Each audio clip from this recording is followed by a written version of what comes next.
Professional grappling, UFC's continued investment in FPI, CGI planned again in August. Can you talk about how much responsibility you feel, kind of being one of the biggest stars in the sport and kind of carrying that torch for the UFC now? Responsibility I feel for being the biggest guy in the sport. Yeah, I don't feel any responsibility at all. I just kind of I am myself. I do what I gotta do, and I just take it one day at a time and have fun. Another one of your former training partners, Gordon Ryan, him and Mikey had some beef recently last year, going back and forth about the use of PEDs in the sport. Obviously, they're on kind of opposite ends of the argument.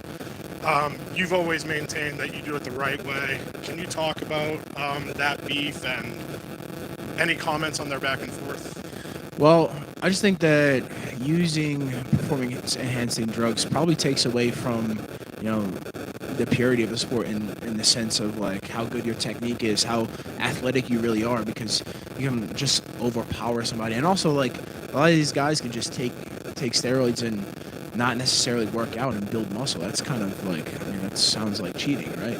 So, yeah, I would love it if every competition in jiu-jitsu was drug tested vigorously. And I look forward to the day that UFC commits to that. How important is it for the continued advancement of the sport? Obviously, different organizations view it different ways. Do you think cleaning the sport completely of it is going to help it continue to kind of grow into the mainstream? I definitely agree that I believe if jiu-jitsu was tested specifically in the UFC Fight Pass Invitational, because it is the kind of the main way of competing, I would say it's probably the most important aspect of it would be drug testing.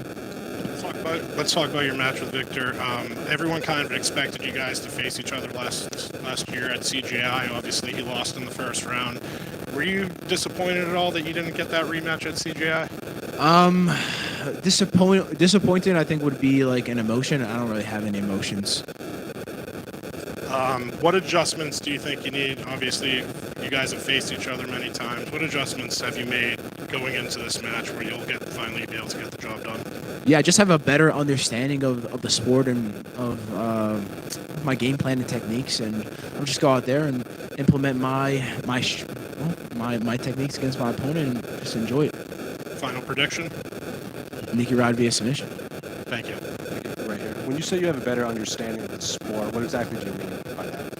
Well, jiu-jitsu is a knowledge-based sport, right? Obviously, you need attributes like I have great attributes, long arms, big hands, big feet, handsome. All those things work in my favor, and then you toss in knowledge upon that, just a better understanding of how to implement these techniques. Like maybe for the first year or two, I really only had like two ways of passing guard. That would be body lock and then knee cut. And then nowadays, I have much better understanding of passing guard, of submissions, of strategy as well. So, I think I'm going on my 7th year. This will be year 7 in June. So a lot of these guys have been in the sport for 15 plus years. So I'm definitely grasping a better understanding nowadays. Nicky, every time you've grappled Victor, it's a very competitive match, and somehow he always comes out on top. I guess what you kind of already alluded to, like what's going to be different, but I guess looking back on those matches, what are your analysis on them? Well, there's a few different aspects, like we have points nowadays in the UFC. So it's not just, you don't just have a match and then this guy says, oh, I think this guy won. It's not an opinion-based match. It's a fact-based match. So if you score, you win. If you don't, you lose. I think that's a big aspect where previously we competed. It was strictly up to the judge's decision. And then, I think it just comes down to a better understanding of how to do jiu-jitsu. I progress very fast in this sport, and I have a great team behind me that helps me learn constantly, and I'm excited to implement these new techniques upon my opponent. Good luck. I saw Craig was back in Austin. I don't know if you guys crossed paths since he's been back, but you talk about your team helping you. What's it been like having Craig back in the gym?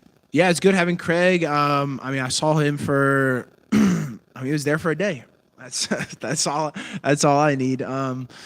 It's good to have great to have a guy like that in the room. He has a different take on the sport, where I'm very top heavy. I want to stay on top and dominate these guys from top position. He's really good in weird positions. So I think it just brings a different perspective to grappling when he's around. Obviously, him and Danaher seem to be cool again. Are you and Danaher cool? I'm cool with everybody. I don't care. All right, thanks.